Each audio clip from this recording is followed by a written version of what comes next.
नमस्कार, मैं अशोक कुमार पांडे और स्वागत है आपका टीसीएच पर। आज ईरान की जीत का दिन है। आज ईरान के लिए जश्न का दिन है और दुनिया भर के हक पसंद लोगों के लिए भी जश्न का दिन है। जब भी तारीख लिखी जाएगी तो यह लिखा जाएगा कि 8 अप्रैल 2026 को अमेरिका का गरूर हमेशा के लिए टूट गया।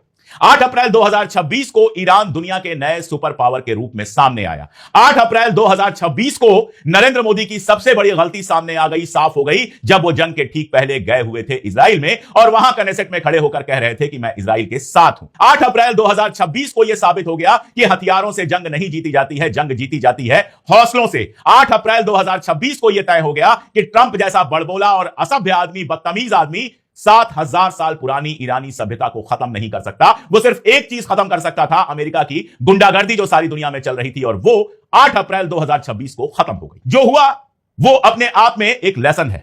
कल को जब पॉलिटिकल साइंस के स्टूडेंट्स, कल को जब मिलिट्री साइंस के स्टूडेंट्स पढ़ेंगे ईरान वार को, अमेरिका इजराइल ईरान वार को जब पढ़ेंगे तो उनके समझ में आएगा कि ईरान ने कौन सा कारनामा किया है। हथियार सारे के सारे बड़े हथियार, एक से एक बड़े हथियार इजराइल के पास थे। टैंक थे, पता नहीं कौन कौन से जेट थे, F-13 F-16 फलाना ढिमकाना, ये सब इजराइल और अमेरिका के पास थे। लेकिन ईरान के पास था हौसला, अपने वतन से मोहब्बत, वतन पर जान देने का हौसला और 40 साल की तैयारी। एक एक बच्चा ईरान का अपनी आर्मी और अपनी सरकार के साथ खड़ा था। और मैं तो लगातार, जिस दिन से यह जंग शुरू हुई है उसके पहले से लगातार लगभग रोज आपको अपडेट कर रहा हूं। इस पूरे माहौल में, इस पूरे दौर में हमने देखा कि ईरान ने अमेरिका और इजराइल के गरूर को किस कदर तोड़ा है। जिनको लगता था कि 48 घंटे में ईरान को जीत लेंगे, वो 8 अप्रैल 2026 को घुटनों पर बैठकर ईरान की शर्तों पर समझौता कर रहे हैं। ये मिडिल ईस्ट के इतिहास में अपने आप में एक बहुत बड़ी बात है।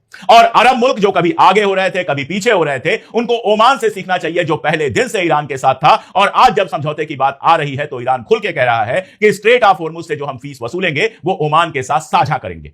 यूएई बहुत बड़ी बड़ी बातें कर रहा था कि ऐसे समझौता नहीं होना चाहिए, स्ट्रेट ऑफ हॉर्मुज ईरान के पास नहीं छोड़ना चाहिए, मिसाइलें खत्म कर देनी चाहिए। अब यूएई को दोबारा सोचना पड़ेगा कि यह करके उसको क्या हासिल हुआ है। आज मिडिल ईस्ट के अंदर और सारी दुनिया में ईरान की एक हैसियत एस्टैब्लिश हो गई। सोचना तो हमारे प्रधानमंत्री को भी चाहिए कि इजराइल जाकर इजराइल का समर्थन करके उनको क्या मिला। और आप देखिए, ट्रंप ने घोषणा की कि हम ईरानी सभ्यता को खत्म कर देंगे, लेकिन मोदी खामोश रहे। समझौता हो गया लेकिन मोदी खामोश हैं। बगल में पाकिस्तान आज डिप्लोमेटिकली नरेंद्र मोदी से बहुत आगे निकल गया। और यह 70 सालों के इतिहास में पहली बार हुआ है कि जो विश्वगुरु बन रहे थे, इतनी बड़ी लड़ाई में, इतने बड़े समझौते में उनको कोई पूछने वाला नहीं है। कल जो हुआ उसको समझना बहुत जरूरी है और बहुत मजेदार है। आप जानते हैं कि कल जो ही यह घोषणा हुई कि 8 बजे सब उड़ा दिया जाएगा, ईरान की बहादुर जनता अपने पावर प्लांट्स के आसपास, अपने ब्रिज के आसपास और अपने हिस्टोरिकल मॉन्यूमेंट्स के आसपास जाकर इकट्ठा हो गई। जब मैंने वो सीन देखा तो मैं सच बता रहा हूं, मेरे रोंगटे खड़े हो गए। मैंने सोचा कि किस दर्जे की वतन परस्ती है ये कि लोग अपनी जान की परवाह किए बिना, ये अंदेशा है, यह खदशा है कि जाने कितने बम गिरा सकता है ट्रंप, जाने कितनी मिसाइलें छोड़ सकता है नेतन्याहू, और उसके बावजूद लोग सड़कों पर हैं। लोग अपने पावर प्लांट्स के चारों तरफ ह्यूमन चेन बनाकर खड़े हैं।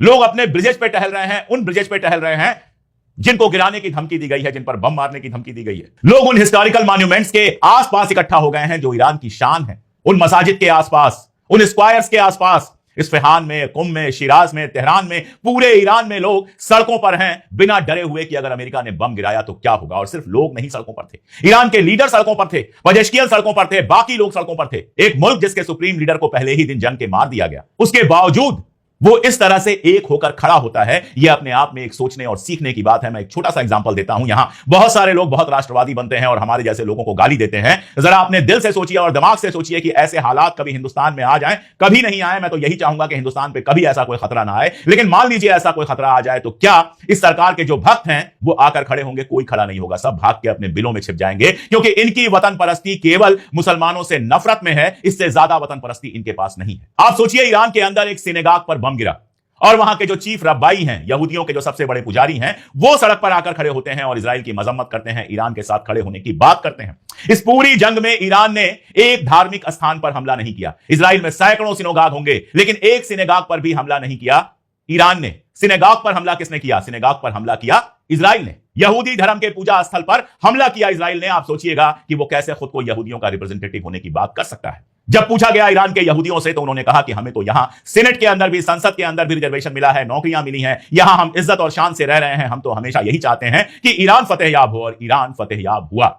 जिसकी जनता साथ खड़ी होती है वो मुल्क हमेशा जीतता है। मैंने पहले भी कहा था कि किसी मुल्क की आर्मी को आप हरा सकते हैं, लेकिन किसी मुल्क की आवाम को आप नहीं हरा सकते। अगर सारी आवाम एक साथ खड़ी हो जाए तो उसे दुनिया में कोई नहीं हरा सकता।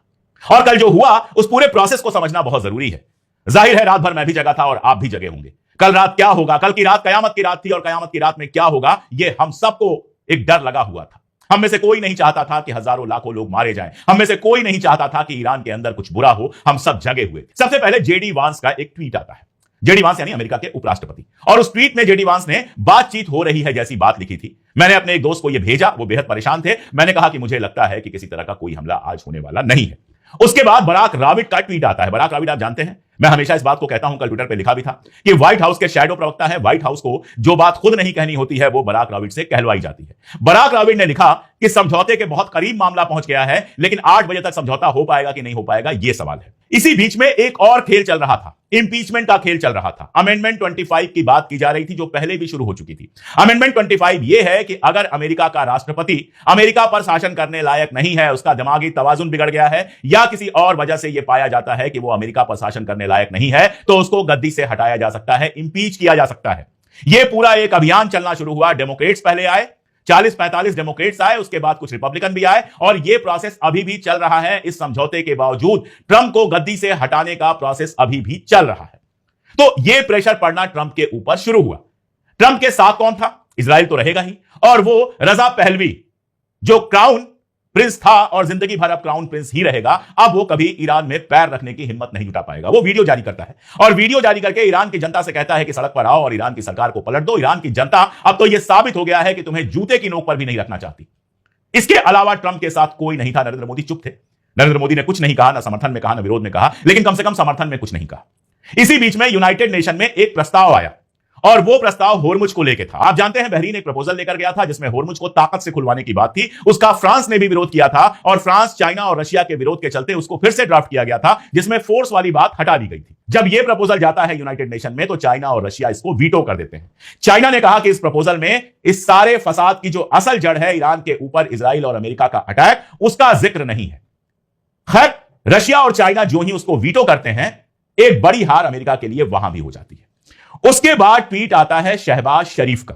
शहबाज शरीफ पाकिस्तान के प्रधानमंत्री हैं, और उस ट्वीट में वो अपील करते हैं, 2 अपीलें करते हैं। पहली अपील ये करते हैं कि जंग को तुरंत रोक दिया जाए, 20 दिन का एक सीज फायर किया जाए, और दूसरी अपील करते हैं ईरान से कि स्ट्रेट ऑफ होर्मुज खोल दिया जाए। इस ट्वीट के आते ही मैंने लिखा था कि यह ट्वीट शहबाज शरीफ से डोनाल्ड ट्रंप ने लिखवाया है, क्योंकि खुद तो वो बाहर नहीं जा सकता। और सारा सवाल बस इतना है कि क्या ईरान स्ट्रेट ऑफ होर्मुज खोलने पर सहमत हो चुका है। और तभी मेरे समझ में आ गया था कि बमबारी वगैरह तो कुछ होने वाली नहीं है, इसकी हिम्मत ट्रंप की है नहीं। ट्रंप पीछे हट रहा है, और उसके लिए शहबाज शरीफ का सहारा लिया गया है। बाद में यह आया कि एडिटेड था, जो पहला वर्जन लगाया गया था उसमें draft by Pakistani prime minister लिखा हुआ था, यानी वो ड्राफ्ट पहले तैयार हुआ और फिर ट्वीट लगा। अब ड्राफ्ट किसने तैयार किया? अमेरिका से तैयार होकर आया, या पाकिस्तान में वो ड्राफ्ट बना और अमेरिका और ईरान दोनों को भेजा गया? जब दोनों ने ओके कहा तब लगा, ये तो कोई नहीं जानता। लेकिन यहां पर रोक कर मैं एक बात कहूंगा, ड्राफ्ट चाहे पाकिस्तान में बना हो, चाहे ड्राफ्ट डोनाल्ड ट्रंप ने बनवा के भेजा हो, कोई फर्क नहीं पड़ता। पाकिस्तान ने एक डिप्लोमेटिक जीत हासिल कर ली है। अगर आज की डेट में आप देखें तो पाकिस्तान चाइना के भी करीब है। कहा जा रहा है कि चाइना ने इसमें बड़ा रोल निभाया है। पाकिस्तान अमेरिका के भी बहुत करीब है, पाकिस्तान सऊदी अरबिया के बहुत करीब है, और पाकिस्तान ईरान के भी करीब पहुंच गया। और अगर इसी के बनिस्बत आप देखें तो हिंदुस्तान ने क्या किया, मैं हिंदुस्तान नहीं कहना चाहता हूं, क्योंकि एक मुल्क के तौर पर हिंदुस्तान ईरान के साथ लगातार खड़ा रहा। हमारे जैसे हजारों लाखों लोग ईरान के साथ लगातार खड़े रहे, लेकिन हमारे मुल्क के जो वजीर आजम हैं उन्होंने क्या किया? वो पहले पहुंच गए, जंग से ठीक पहले पहुंच गए इजराइल। वहां के कनेसेट में खड़े होकर कहे आए कि हम इजराइल के साथ हैं। उसके बाद ईरान के ऊपर जब अमेरिका और इजराइल ने अटैक किया तो खामोश रहे। खामनेई साहब को शहीद किया गया तो खामोश रहे। बच्चों को मारा गया, मीनाब में इतनी लड़कियों को मारा गया तो नरेंद्र मोदी खामोश रहे। और लगातार खामोशी बनती रही। जब एलपीजी और आयल का संकट आया, जब हार्मुज से तेल निकालना मुश्किल हो गया, तब वहां संपर्क किया गया और कुछ ट्वीट वगैरह किया गया। और इसके बावजूद ज्यादा ट्वीट ये किए गए जब ईरान ने खाड़ी के देशों पर, गल्फ कंट्रीज पे हमला किया, अमेरिकन बेसिस पे हमला किया, तो उन कंट्रीज के फेवर में इन हमलों को कंडेम करते हुए ज्यादा ट्वीट किए गए। और उसके बाद एक खामोशी खामोशी खामोशी, लंबी खामोशी। तो मैं यहां पर शहबाज शरीफ का मजाक नहीं उड़ाने वाला कि उन्होंने अमेरिका का दिया हुआ ड्राफ्ट पोस्ट किया। जब डिप्लोमेसी होती है तो यह सारा कुछ होता है। मैं यहां उसका कतई मजाक नहीं उड़ाऊंगा। शहबाज शरीफ या आसिम मुनीर, जो भी आप कहना चाहें, इस पूरे मामले में अपनी एक्टिविटीज के साथ, अपनी लगातार गतिविधियों के साथ, चाहे वो चाइना के साथ कोऑर्डिनेट करना हो, ईरान के साथ कोऑर्डिनेट करना हो, सऊदी के साथ कोऑर्डिनेट करना हो, अमेरिका के साथ कोऑर्डिनेट करना हो, विदेश मंत्रियों की बैठक हो जिसमें टर्की के विदेश मंत्री, इजिप्ट के विदेश मंत्री, आपके सऊदी अरबिया के विदेश मंत्री पाकिस्तान आते हैं, इस पूरे में काफी एक्टिव रहा है और इस जंग को रुकवाने में एक बड़ा रोल निभाया है। और यह अब तारीख में नोट हो चुका है कि एक ऐसे मरहले पर जब सारी दुनिया बर्बादी के कगार पर खड़ी थी, पाकिस्तान ने एक इंपॉर्टेंट रोल निभाया और भारत की डिप्लोमेसी खामोश रही। उसमें एक बेवकूफाना बात हमारे विदेश मंत्री जयशंकर ने की जब पाकिस्तान को दलाल कहा, यह बिल्कुल बेवकूफाना बात थी। खैर, तो शहबाज शरीफ का ट्वीट आने के बाद यह क्लियर हो गया कि अब रात को हमला नहीं होने वाला है। लेकिन बड़ी बात क्या है, जीत क्यों कहा जा रहा है इसको? सीजफायर कभी जीत नहीं होती।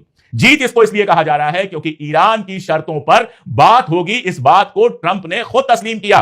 ट्रंप ने जो अपना ट्रूथ सोशल लिखा उसमें इस बात को तस्लीम किया कि ईरान की शर्तों पर बातचीत होगी। यह ईरान की सबसे बड़ी जीत है। और ईरान की शर्तें क्या हैं? सबसे पहले अगर हम बात करें तो मिसाइलों को बैन करने की जो बात थी वो इसमें नहीं है। यानी ईरान ने यह कहा है कि मिसाइलें हम बनाते रहेंगे और ट्रंप को यह मंजूर है। यूरेनियम एनरिचमेंट की जो बात थी, कहा गया कि सारा इनरिच्ड यूरेनियम किसी और मुल्क को देना पड़ेगा या अमेरिका को देना पड़ेगा, इनमें कहीं वो शामिल नहीं है। बहुत साफ कहा है कि दुनिया को और आपको हमारे एनरिचमेंट को एक्सेप्ट करना पड़ेगा। हम पीसफुल कामों के लिए एनरिचमेंट कर रहे हैं यूरेनियम का, हम बम नहीं बनाते, तो आपको एक्सेप्ट करना पड़ेगा। हम अपना एनरिच्ड यूरेनियम किसी को देंगे नहीं और हम अपना एनरिचमेंट कम नहीं करेंगे। तो जो दो शर्तें सबसे बड़ी रखी जा रही थी, ईरान ने वो शर्तें पलट दी। उसके बाद अगर आप देखिए तो इसमें बात है नॉन एग्रेशन की, यानी 20 दिन बाद यह जंग पूरी तरह से खत्म ही नहीं होगी, बल्कि एक पैक्ट होगा नॉन एग्रेशन का कि ना ईरान आपके ऊपर हमला करेगा ना आप ईरान के ऊपर हमला करेंगे। उसके बाद हिजबुल्लाह वगैरह को भी शामिल किया गया। लेबनान में भी लड़ाई बंद करने की बात है। पूरे रीजन में हमारे एलाइज के साथ जो बातचीत हो रही है वो आपको बंद करना पड़ेगा। लैंग्वेज में ही जीत है। अब तक अमेरिका और सारी दुनिया हिजबुल्लाह, हुथी, बाकी सबको प्रॉक्सी कहती रहती है ईरान का। ईरान ने एलाइज कहा है, साथी कहा है और उस लैंग्वेज को अमेरिका ने स्वीकार किया है बातचीत के लिए। यह एक और जीत है। और जो एक जीत जो सबसे बड़ी है, जो आसानी से समझ में आ रही है, वो स्ट्रेट ऑफ होर्मुज की है। कंपनसेशन मांगा था, मुआवजा मांगा था ईरान ने, रिपार्टेशन मांगा था कि इस पूरे जंग में जो हमारा नुकसान हुआ है उसका मुआवजा आपको देना पड़ेगा। अब यह मुआवजा ईरान कैसे वसूलेगा यह मैं पहले आपको बता चुका हूं। इसमें साफ साफ लिखा हुआ है कि स्ट्रेट ऑफ होर्मुज पर हमारा कंट्रोल रहेगा और उस कंट्रोल से हम स्ट्रेट ऑफ होर्मुज से फीस वसूलेंगे। $2 मिलियन पर जहाज वसूलने की बात है और इस पैसे को ओमान के साथ हम शेयर करेंगे और इस पैसे से जो जंग में हमारा नुकसान हुआ है वो नुकसान हम पूरा करेंगे। यानी ईरान का जंग में जो नुकसान हुआ है वो अब सारी दुनिया मिलकर भरेगी। वो गल्फ स्टेट भी भरेंगे, वो हिंदुस्तान भी भरेगा, अमेरिका भी भरेगा, सब के सब भरेंगे, क्योंकि सब $2 मिलियन देंगे अपनी जहाज निकालने के लिए। दुनिया का 20% आयल वहां से गुजरता है, तो सब के सब वहां पे अब भाड़ा देंगे, या आप टॉल कहना चाहें टॉल देंगे, फीस कहना चाहें फीस देंगे और उस पैसे से ईरान रीबिल्ड होगा। और आप ये समझ लीजिए कि ईरान के लिए ये जो पैसा है वो इतना इंपॉर्टेंट होगा कि ईरान पहले से बहुत ज्यादा मजबूत होकर उभरेगा। ईरान की इकॉनमी पहले से कई कई गुना बेहतर हो जाएगी। और साथ में डिमांड यह कर ली गई है कि हमारे ऊपर से सारे सैंक्शन हटाए जाएं, यानी ईरान अपना तेल बेच सके, ईरान कहीं से भी कोई सामान खरीद सके और ईरान अपना सामान दुनिया के किसी भी मार्केट में बेच सके। ईरान के पास, आपको मैं बताऊं इन सैंक्शंस का असर क्या पड़ता है। ईरान में एक पुल है, ब्रिज है, जिसको नेचर्स ब्रिज कहते हैं। यह नेचर ब्रिज एक महिला इंजीनियर ने बनाया है। जिन लोगों को यह लगता है कि वहां की महिलाएं तो बड़ी दबी कुछ नहीं है, उनको पता होना चाहिए कि नेचर ब्रिज एक महिला ने बनाया है। यंग महिला है, आप तस्वीर देख पा रहे होंगे स्क्रीन पर। लेकिन जब इंटरनेशनल आर्किटेक्चर्स की मीटिंग हुई तब इनको नहीं जाने दिया गया वहां पर, इनको परमिशन नहीं मिली वहां आने की, क्योंकि ईरान के ऊपर सैंक्शन लगा था। मैंने कल आपको बताया था कि ईरान 5-7 साल पहले दुनिया में सबसे ज्यादा पिस्ता बेचने वाला देश था। ईरानी पिस्ता अगर आपने खाया हो तो आपको पता होगा कि दुनिया का सबसे बेहतरीन पिस्ता कहीं होता है तो ईरान में होता है। लेकिन सैंक्शंस के चलते कैलिफोर्निया इसमें सबसे आगे निकल गया। कैलिफोर्निया के एक बिजनेस फैमिली ने इजराइल और इनसे जुड़ी संस्थाओं को अरबों का दान दिया, अरबों रुपए दिए, ताकि ईरान के ऊपर सैंक्शंस लग सके, ईरान का पिस्ता मार्केट में ना जा सके और वो पिस्ते में नंबर 1 बन जाए। मैं गिनाना शुरू करूंगा तो हफ्तों लग जाएंगे, इतनी बदमाशियां की गई हैं। ईरान ने एक स्ट्रोक में उन सब बदमाशियों को दूर करने के लिए कहा है सैंक्शन पूरी तरह से हटा दिए जाएं। और इस पर बातचीत के लिए अगर ट्रंप मान गया है, इसका मतलब है कि यह ईरान की बहुत बड़ी जीत है। अब 3 सवाल हैं जिन पर मैं आज बात खत्म कर रहा हूं। पहला, इजराइल की तरफ से बयान आने शुरू हो गए हैं कि यह सीज फायर लेबनान में लागू नहीं होगा। इजराइल के बारे में आप जानते हैं, इसलिए मेरा सबसे बड़ा डर यह है कि इस सीज फायर को डिस्टर्ब करने के लिए, क्योंकि हर सीज फायर के बाद वो हमला करता रहा है, इस सीज फायर को डिस्टर्ब करने के लिए ईरान में किसी बड़े लीडर पर हमला ना हो, यह सबसे बड़ा डर है। दूसरा डर यह है कि जितनी बार बातचीत हुई अमेरिका और इजराइल ने तोड़ा है, तो कहीं ऐसा ना हो कि इन 20 दिनों में नई तैयारी करके ईरान के ऊपर कोई हमला किया जाए। और तीसरा, CIA और मोसाद ईरान के अंदर किसी हरकत को अंजाम देने की कोशिश ना करें। हालांकि इस बार ईरान पूरी तरह से तैयार होगा। जिसके साथ 2 बार धोखा हो जाए वो तीसरी बार तैयार होता है। और दूसरी बात कि अगर इजराइल ऐसा करता है तो इस बार दुनिया में वो इतना अकेला पड़ेगा जितना अकेला कोई और पड़ ही नहीं सकता, या जितना अकेला आज तक वो पड़ा ही नहीं है। तीसरी बात कि अगर वो हमला करेगा तो ईरान पलट के जवाब देगा। ईरान ने पहले ही कह दिया है कि अभी भी हमारे पास 15,000 मिसाइलें हैं और 45,000 ड्रोन हैं, यानी जब तक जंग खींचना चाहोगे हम जंग के लिए तैयार हैं। और आखिरी बात कि ट्रंप के सर पर इंपीचमेंट का और मिड टर्म इलेक्शन का जो खतरा मंडरा रहा है, उसके चलते शायद दोबारा हमला करने की हिम्मत